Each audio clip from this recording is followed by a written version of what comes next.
activities when we're in Bundaberg. Yeah. We've come out to Burnett Heads. At Monsoon Aquatics. We're going to do a coral tour. Ooh. That's the fruit. Animal? Smart cookies today. Yes, they are in fact animals. So they have a central mouth, they breathe oxygen, they excrete, and they reproduce.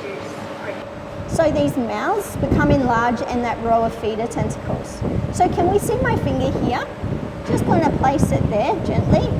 And can you see how that coral is grabbing hold of my finger there? So that's what it's doing with the food. Okay, so that concludes our tour here today at Monsoon.